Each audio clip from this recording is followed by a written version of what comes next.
and in Miami specifically.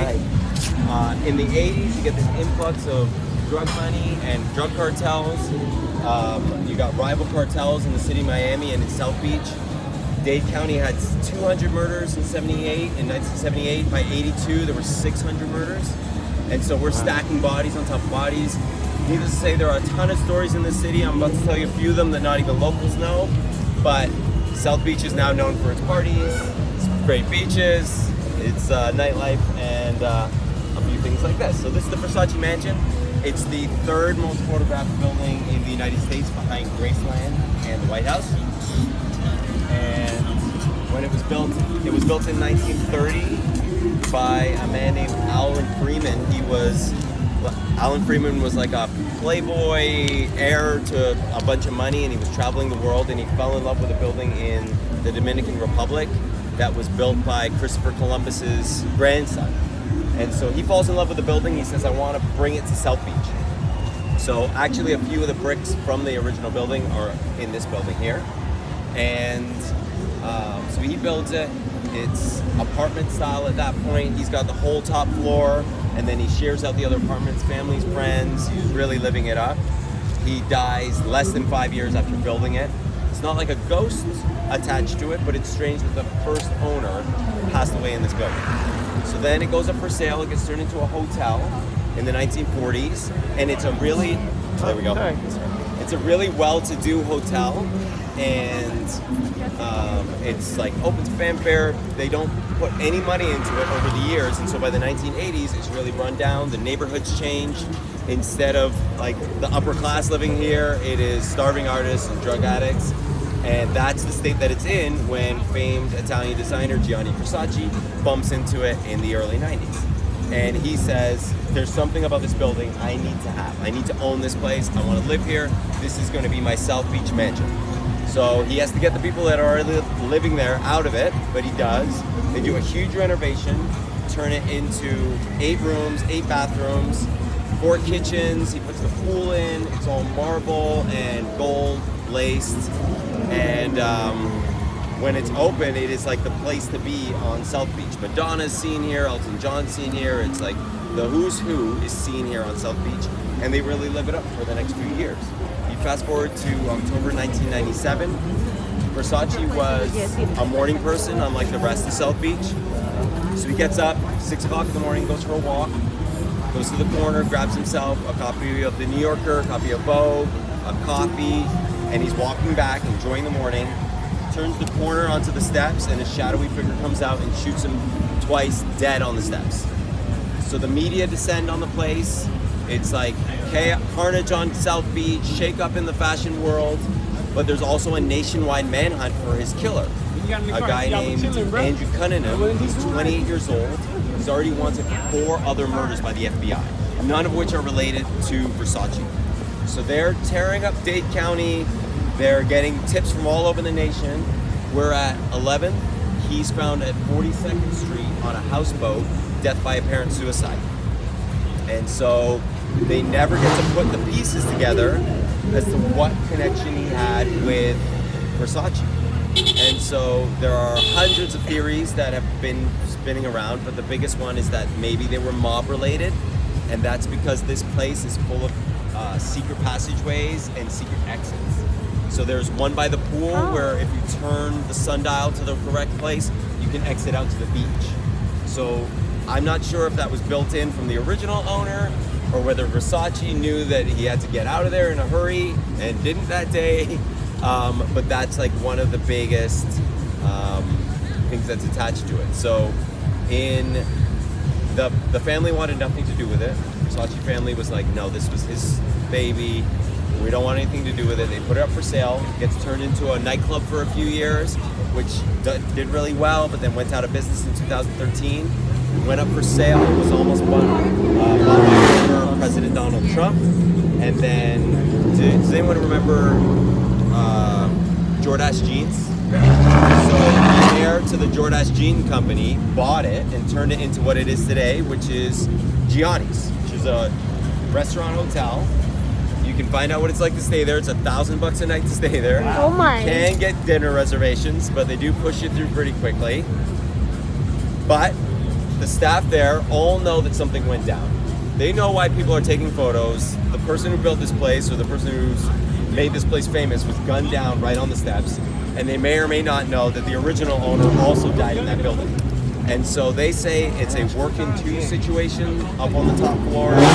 Walking around, you can feel like this real ominous presence, this real heaviness, and it's only when the ghost of Versace comes around that they feel like it's like an uplifting, like a host sort of thing, versus him being out for vengeance or anything like that. He's really just out there to show you his house and show you what drew him here in the first place and had him killed on the steps just a few years later. So I want to take you across the street. There's like some real cool photos on the menu itself, and then you can take a few photos in front. Okay. So let's cross. South Beach is pretty chill about jaywalking. So let's walk behind this. Put your phone down there. They're gonna stand by the lemur? Oh, there's a little lemur there. So cute. Which happens to be closed. It's been closed for a few months. They must be losing tens of thousands of dollars a night being closed on the strip like this, but I haven't been able to figure out why they're closed. It's been featured in a ton of movies that have been filmed here. Ace Ventura, Pet Detective, in the opening scene. He's kicking the box. Yeah, I saw that the other time. All right, so when it opens in the 1930s, it is the tallest building on South Beach.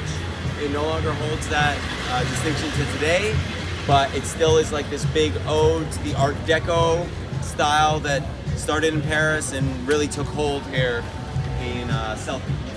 It's got 42 rooms and they're all beach facing. And they've got a bunch of themed rooms in there, one of which is a 007 spy type room with all the spy stuff in it. Yeah. And I'm not sure whether they knew what was coming next for them, because in the 1960s, the CIA commandeers this building for their operations. So, I mentioned before that in the 1960s, appreciate you, in the 1960s, when we were having our standoff with Cuba and the communist government, for the first time in history, the communism had taken a real stronghold in the Western Hemisphere. It's just 90 miles from Key West. We've got Havana. And the U.S. is not sure what to do, so they give the CIA an unlimited budget to go down to Miami and set up shop. So they set up 14 black ops sites in Dade County where they could do their interrogations, they could turn spies, they could do their communications. They were in the Miami Herald and on the radio, and they were setting up, like, it was all sorts of espionage, as you can imagine. This is the Cold War, the height of the Cold War. So in 1968, you have the Cuban Missile Crisis. So somehow the Soviets had gotten nuclear weapons to Cuba, and we'd always had nuclear weapons aimed at them. We have silos in the Everglades, and now they have them facing us, and they can hit anything along the southern seaboard. So it's all hands on deck, and the operatives in this building decide to bring 15 of the country's strongest psychics down to this building. It's the 60s, you're like still solving crimes with psychics at that point. And so they bring psychics down to this building and they house them in here and they say, hey, can you do like a mind meld with the Cuban government and find out like what their next move is? And to help you out, we're gonna give you an unlimited cocktail of psychedelics and narcotics. And so it's a bit of a party in there and a bit of a crazy scene. It's all documented. The CIA was like experimenting with psychedelics and psychics at the time to try to like get an edge, any edge they could. And so during the last 8 days, tensions really come to a head and it looks like somebody's gonna pull the trigger on a nuclear weapon. So they double the dose in here and everything falls off the rails. It was probably a little bit off the rails before then, but you've got two people who tried to commit suicide multiple times. One ends up in the hospital with comatose-like symptoms because he's like barely breathing. And then the rest were no sleep for the rest of the week. Hey everyone, wake up. Have y'all been on the jump up for the Miami one yet? No. And so cooler heads prevail. The CIA goes back up the landing lane. The psychics go back to wherever they're from in the country, and then they say, okay, you can have your hotel back. The staff right away is like, something's wrong. There's something happened here because I feel like I'm going crazy. And they would say on the specific floors that the psychics were housed on, they were losing their minds. They were in there, the lights were flickering, they'd hear doors slamming, they'd feel like there was stuff in the walls. Guests would be complaining about sleep paralysis and things pressed down on their chest, like they could feel this slimy pressure on their chest. They'd jump up in the middle of the night, there's nothing there. They had to shut it down floor by floor because the pipes were screaming so loudly. And then of course they go check them and nothing's wrong. So these hauntings last for 10 years to the day that the psychics left, and then nothing after that. And so the idea is that maybe they whipped up the psychic energy in the neighborhood, or they opened a portal to the next round. This was like a huge Ouija board in there that was happening. Like you've got the strongest mediums in the country all together, all on psychedelics, and they might have opened something up, but 10 years to the day, it closes up, it goes back. So now all we've got is the story that happened here, and a shut down building, which every time I come here, it's slightly different. There's sometimes a security guard, sometimes a window open, and I'd hate to be the only security guard to roam these halls to find out what's going on here. It was haunted, but the CIA was set up in here. Yeah, over here. It might be Human government. Yeah. You know, we had the stand-up network. We're going to walk into the next stop. Thank you. Yeah. Thank you. Awesome. We all with us? We all got our lemur pictures? Yeah. Don't get too. That is a wild animal to have on your back. I wouldn't even know if a vet would give you shots for those. Right. It's a very chaotic Because they want to report you. Keep it till you put it down. to hear. I don't know if my footage could even get heard. Hard to hear at times too. So how long are y'all here? Just for the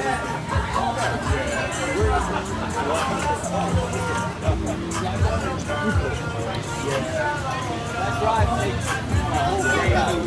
Yeah, it does. Two-way traffic, and you would have cars just cruising. People in rental cars doing donuts and really enjoying the South Beach life. Right. And then you used to be able to walk with alcohol in a red cup. You can't do that anymore. They used to serve till 5 a.m. Now they serve till 2 a.m. And the beach is closed at night. So those have been like the real initiatives. He wants to change it to, he says, go to Daytona. You want to have South Beach, you want to have spring break, go to Daytona. And he's trying to change it more to like Art Basel style. Right. Yeah. He even changed the name of the district. It used to be like the Maximum Entertainment District, and now it's the Art Deco District. God. So we never even used to have a party here. Party what party? So I'm sure the local residents, as they get older, they're more appreciative of that. Less people waking up on their lawns after a big night out. Yeah. And but the Spring Breakers haven't got the message quite yet. It was still packed. It was still packed. But on a Friday night, it would have been full. And of course, the restaurant owners are fighting back because they've invested 10, 15 years worth of money into this nightlife, and now it's curved and they're at 20% capacity and stuff like that. So it's not sure that it's through just yet. But they've taken their, yeah, like the beach is fun. It's nice to go to the beach at night.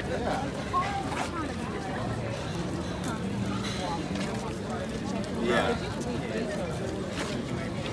Anything fun. Follow that one of the.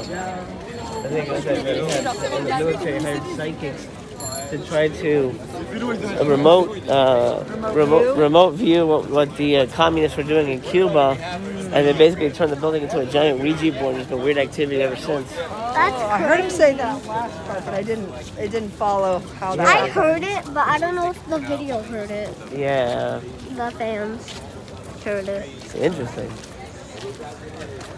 babe, why don't you start Oh, there's a recording while we're bathroom. walking? You wanna run to the Yeah, bathroom let's real get quick? rid of it. I'll wait for you. She's Oh, gonna yes. run to the bathroom real quick. We do that. We're gonna slowly walk to the end, but I'm not gonna start before you're there. Okay, sounds All good. right. I'll wait for you here again. Just the last hotel in the end. Okay, you guys can we can walk the door. I'll be right there. All right.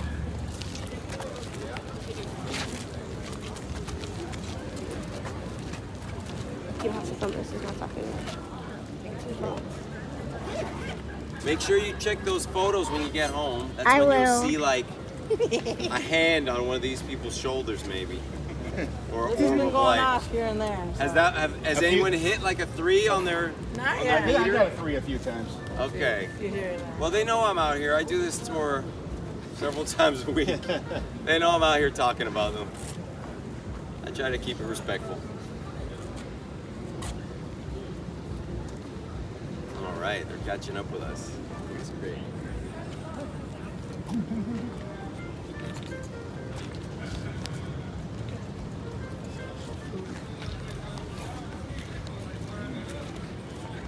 All right, awesome. Okay, so we're just gonna take a couple steps forward, and you'll notice that we are leaving the South Beach vibe and entering the Betsy, also known as the Betsy Ross. It's a sharp diversion from the South Beach Art Deco neon light. This is more the Floridian, Georgian, Southern classic style. When it opens in 1940, it opens with Star Spangled Banners. It's Uncle Sam's Hotel. And I'm not sure if they knew what was coming next, because in 1942, the U.S. Army commandeered this building. I guess that was just a thing that used to happen back then. They'd say, I need your building, and they'd come take it. So the U.S. Army, it's World War II. They were using South Beach as a jump-off point for soldiers. So it was like one last hurrah before you go off to what for many of these soldiers was their last days over in Europe. And you could come down, you could party, there's girls down here, you can smoke a cigar, you can have some rum, and then we'll ship you off on a boat. So this place gets used for 3 years and then handed back to the hotel. When they hand it back, it's destroyed. It's been like a frat house in there for 3 years, as you could imagine. And so they do this complete rehaul to get it back into shape, and they find that 7 of the soldiers haven't left. There were 7 reported suicides in and the surrounding area of soldiers, and when they found their notes, it was all to do with them being too scared to go off to war. So it was just maybe they've heard stories, or they were working themselves into an anxious state, and they shot themselves, and they all shot themselves with their service rifle, which was something called a Garand rifle. And to this day, it's one of the loudest guns ever produced. It's all tied up with shell shock and PTSD. It's said to be loud enough to drive people insane. And so that ends up being part of the story here at the Betsy Ross, and drives a man who stayed here named Diego Fernandez in the 1970s. He was last seen babbling to himself on the beach strip right there about this booming that's going off in his mind, and he shoots himself with a Colt 1911. When the cops go into to his place, they find all his papers and it's scattered around his room, and they find a dream journal. And in the dream journal, he's been talking to one of the dead soldiers. And he said that every time that this soldier appears, he hears this boom, and it's really freaking him out, and it's driving him insane. So he'll be in his room, boom, he'll be on the beach, the soldier will pop up, boom, he'll be taking a jog, boom, boom, boom, and it drives him to madness and it makes him shoot himself. So it's shown up in multiple police reports on the building that guests will say, what was that I heard in the night? The cops will come check it out. Nobody's got a cannon in there. It's said to be loud enough like a cannon. So the staff in there, they'll often hear marching formation footsteps that are in there. They've been told, look, you will be poked and pinched. These were young boys that were in here playing and partying. Those are the type of entities that are still here. Stacks of coins, stacks of stones near windows. Just expect it. Working twos. It's a frat house that you're living in. And so, yes, it's got this really nice exterior facade, and they've got a player piano playing. They might even have live jazz tonight. but it stands as a testament of what it is to give your life for your country. We're gonna take a walk around the side. I want to show you the back. Or if you want to use this alley, so just keep your an wits eye out. about you.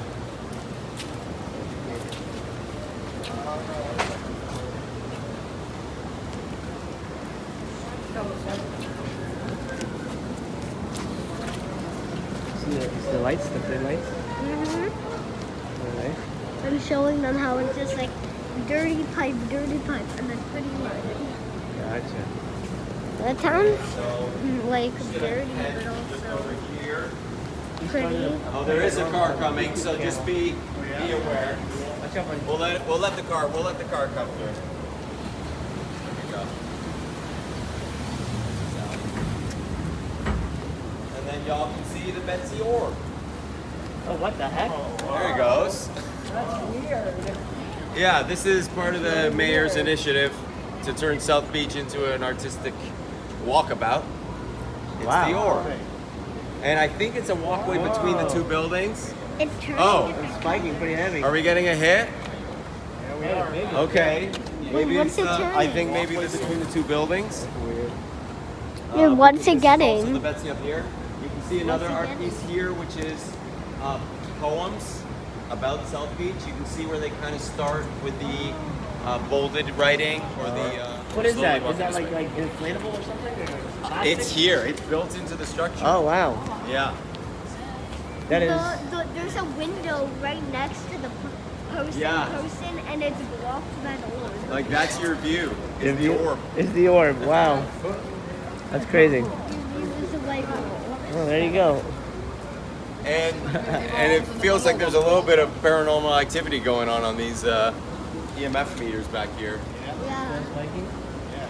They're all hitting. They're spiking. All right. Well, let's keep heading this way. Does everyone got a photo? Awesome. We got an orb. We got our orb. And yeah, these are all poems from artists that are doing odes to South Beach. I haven't read them all, but I've read some of them. This is by Muhammad Ali, this one. Just before knocking out George Foreman. You don't see that every day. Yeah. That, yeah. There's a This is little it. word Maybe we'll get all the that spring says breakers signing up for art. spirits. It'll be There's a word on the poem that literally says spirits haunt you. Oh yeah. I tried to find it on the camera, but I just saw it on the camera. Be the last word It's of all the Windsor to Greenwich Village in New York. And like ode to the south of Spain, south of France, these like cobblestone walkways, the restaurants that come all the way out into the street. You can drink, you can have a good time and dance until all hours of the night. And so in the 1920s, it becomes this huge draw for South Beach. Artists and actors and celebrities from across the country, they flock here, and it ends up becoming like a really good thing for locals. But just like everything else, when things get popular, maybe the wrong people find out about it, and Al Capone, the famed gangster, the infamous gangster, will walk across and I'll finish off this. And Capone got around. What do you get? Yeah, I think that's a lens flare from the thing, maybe. I see it with my eyes. I don't see it like this. No, yeah, but I think we can take this little section right here. So, Chicago gangster Al Capone gets wind of this place. He had 7 stash houses in South Florida that he would use to get away from the cops, to stash money in, stash whatever in. And one of them was just off the coast. It was an island just off the coast. And so he finds out about this place, and him and his cronies would speedboat in here and take over the whole strip. And the locals, of course, are like, hey, we have this really nice thing going. Now we've got all these gangsters hanging around. It's gonna get violent. We know what y'all get up to up north, and it does just that. There are countless murders and beatings that happen on this strip. And the reason they're countless is because Capone and his cronies were buying off the cops. They were this was their run of South Beach. And so we've got sharks just off the coast. If you cross them the wrong way, you're literally sleeping with the fishes. You're speedboated out and dumped in that ocean. So by the end of the 1920s, this is the front building of the Clay Hotel. The back building was completely taken over and became a speakeasy casino. And so they were running alcohol out of there, and they were doing illegal gambling, and it completely changed what was such a really nice, wholesome sort of place for South Beach and a great income for South Beach. So this Clay Hotel has got one spirit inside. It's a caretaker, an Irish caretaker that you'll see dressed in full overalls, fixing stuff. You'll go ask him a question, he'll disappear, show up on your right shoulder, and whisper in your ear in this Irish accent. Now, I don't know why Irish, maybe because the Irish were tied up with the mob in some way up north, that sort of idea. But it's really the alleys you gotta watch out for. That's where the scores were settled, that's where people were beaten to a pulp in there, and you'll be there and you'll see a near lifeless body asking for help. You'll go try to help them, they'll disappear and end up trying to grab you and pull you into the gutter. So that's the spot where you don't want to be hanging out late at night. Maybe if you have one of the EMF meters, which is at a 3 right now. Al Capone, I'm being respectful. I'm not saying anything bad about you, sort of. And so in the 1980s, it gets a full rehaul, like a redesign, and it doesn't quite take, but it ends up being a reoccurring set on Miami Vice. And does anybody know the name Desi Arnaz from I Love Lucy? So before, this was during the Roaring 20 days, before he became Ricky Ricardo, he was a band leader on this strip. So it's got a history. Yeah, in the 1980s, it becomes a recurring set on Miami Vice, but doesn't quite take to the neighborhood. In 2019, they put $1 million into the rehaul, and they changed it into what it is today, which is pedestrian only. The restaurants come way out, they serve late. You can go dancing, you can act like you're there in the 1920s, smoke a cigar. It's like a mini little Havana. But yeah, as I say, stay out of the alleys unless you maybe have one of these, or whether you're looking for a paranormal experience. All right, and I do recommend it for a dinner idea if you want to look for it. All right, we're heading south.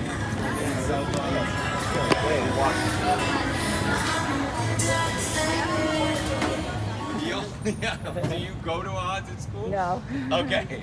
Not that I know of. Good. Okay. This is Feinberg Fisher K-8, also known as Central Beach Elementary. It is a staple of the. Wow, we're like super. Okay. Wow. All right. There's a story connected to maybe why these things are going off like this, and maybe why the fence is so ominous as well. It does look like they don't want you going in there. So it's a throwback to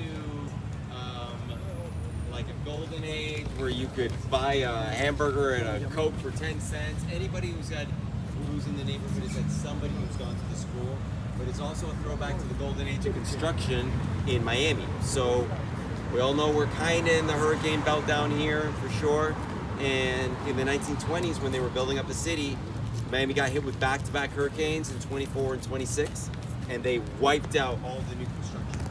So the city says, look, if we're gonna have something down here, we gotta put in strict building codes, and we gotta make sure that these buildings are made to last.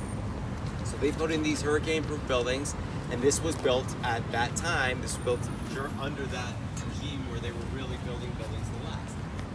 So in the 1980s, when new money's coming into the city with drug runners and investment from all over the country, the buildings are just going up too fast for the inspectors to keep up with, and half of them are being bought off and are in the pocket of these new developers. And they are putting up these buildings with cardboard and bubble gum type thing.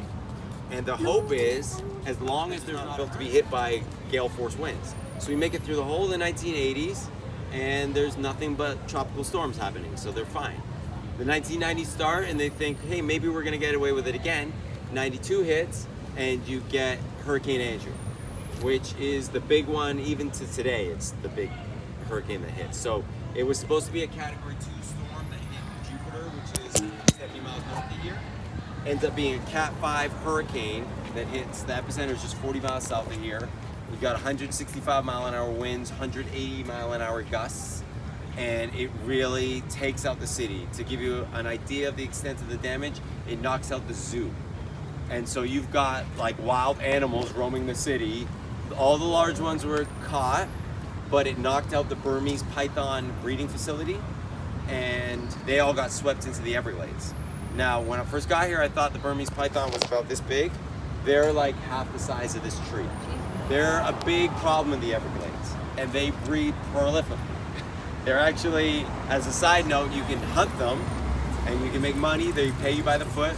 But they're taking over down there. They've eaten all the raccoons and all the rabbits, and they're now turning their eyes on the alligators. So the city is wiped out.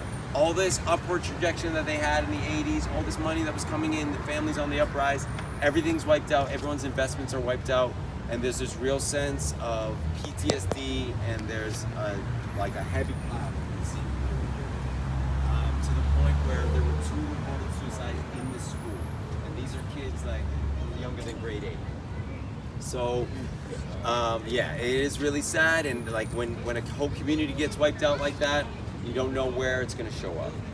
So, this is a really reactive place, as you can see from the EMF meters. High school kids will jump in here and use Ouija boards in here because they'll get a hit. They know that it will be jumping all over the place, and they can have fun in there. Whether or not they know to close the Ouija board at the end, I'm not sure, but they will definitely get a hit. And so caretakers have heard voices at night. There's a spot in the auditorium that is forever cold, and they don't know why. And there's a blackboard in there that's now a whiteboard that has the same drawing on it at the beginning of every school year. And they don't know whether it's the kids just carrying the full floor, or keeping the full floor alive, but it's like generation after generation. But there have been no like major issues with the ghosts at this place. It's just kids being kids. You know, when you pass by a school at recess and they're all waving at you, that's probably what they're doing right now. It's probably why they're getting a big hit. And they're just kids being kids. Since I've been doing the tour, I've often thought, like, if you had to come back as a ghost, where would you visit? And you might visit your old elementary school and wave at the people that pass you by and mess with the teenagers that are there. So, hey, everybody, we're cool. We're here. We're happy to see you. All right, we're going to walk down to our next stop. All right. Insane. But yeah, the lost pythons of Hurricane Andrew. That was like a big surprise that they all ended up down there.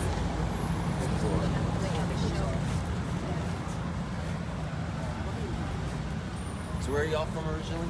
We're from Miami originally. Okay. And then we moved to California, and now we're visiting. Okay. Yeah, so I was actually here for Hurricane Andrew, but I was 12. But you must remember. I don't remember that thing with the pythons, but I was 12. Oh, not the thing with the pythons, but you remember I remember the hurricane. hurricane. Oh, yeah. Yeah, we had no... Did you go to a electricity. shelter? No, Or did you stay at the house? My grandma lives like 3 hours north, kind of Okay. close to Orlando. Yep. And so we stayed with her. But we had no air conditioning, nothing for like a month. Yeah, everything was knocked out. Yeah, That's real. it was crazy. Yeah, I remember that. Yeah, we'd go in our car just to get some air conditioning. Oh, wow. Yeah, when we were buying the beds, this thing was like going off the charts. Oh, really? After we left. Oh, wow. This was going out for me when we were at the Orb. Yeah. Oh, wow. We're just walking. This? Like, is it still a school, right? Yeah, it is. Operation? Yeah, you can see there's a room that has lights on. They're just saying that there's We're not- a spot in the auditorium that's like always cold, and they don't Yeah. know why. Yeah, well, cold spots are a big indicator. There's usually if there's a cold spot, something it's could be the presence of a spirit. Yeah. It's a lot of things like that. Yeah. Little tremors.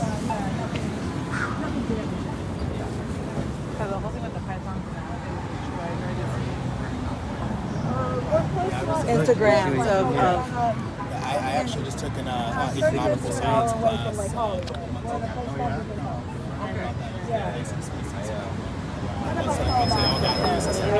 They were kind of cutting a python open. Relax, learn from An the alligator, the whole thing of an alligator was right there. It's like Yeah. Kirby. Hey, let them kill each other off. That's fine. Let them fight it out. Crossing this way. All eyes on the road. I think everyone's being All eyes on the road. Here we go. cautious driving tonight, but it is Friday night.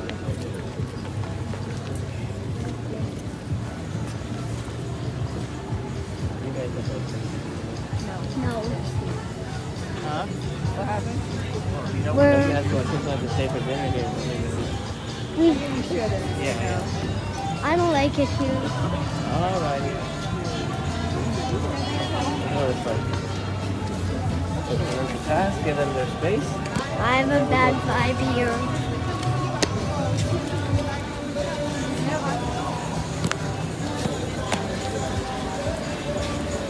I have a really, really, really bad vibe. Okay. I get it. You don't like it. We're almost done with it.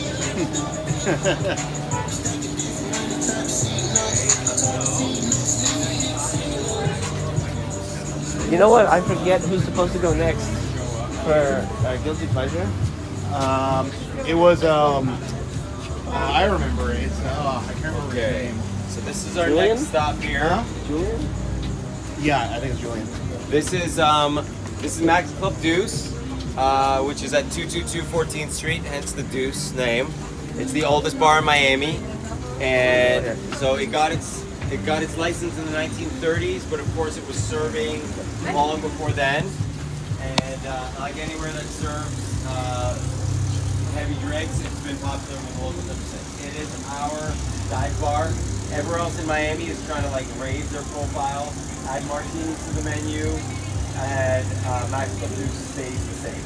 It's the place where the hotel workers will say, go there, take your photo, but just be careful because bikers hang out there, get in, get out. It is a real dive bar.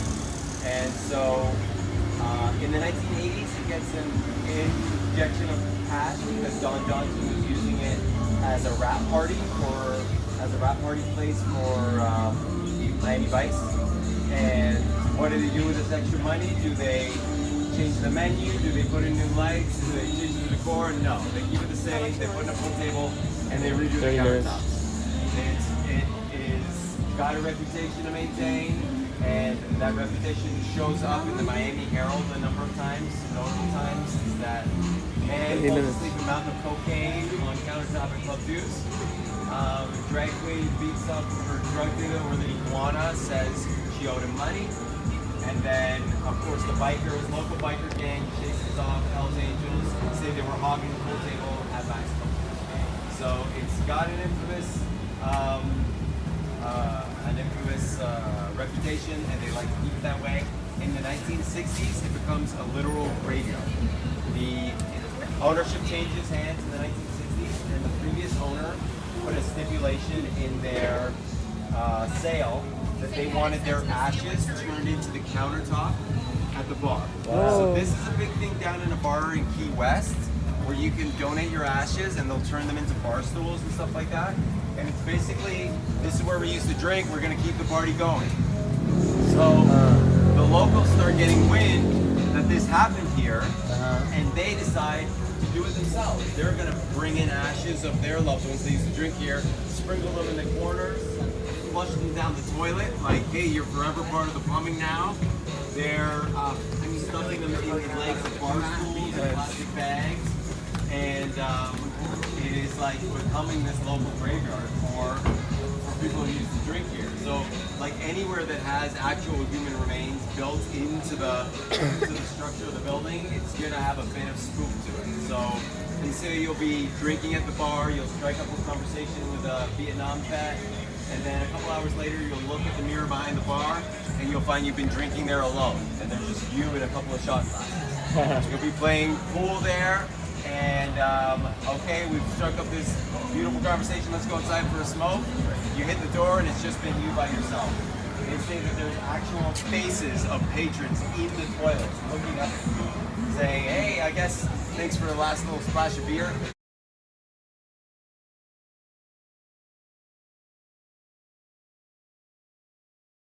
Wow. But as I say, it's favorite with locals. It's my sister and brother-in-law's favorite place to go. They have this like forever 1980s playlist going there. They serve heavy, they go late, and you can smoke inside. It's cash only, and it's just a little bit of rough and rugged. US. And at Lake Helen, you'll encounter the largest collection of psychics in the country, and psychics and mediums in the US. So there are hundreds of odd, creepy things that happen in Florida. We all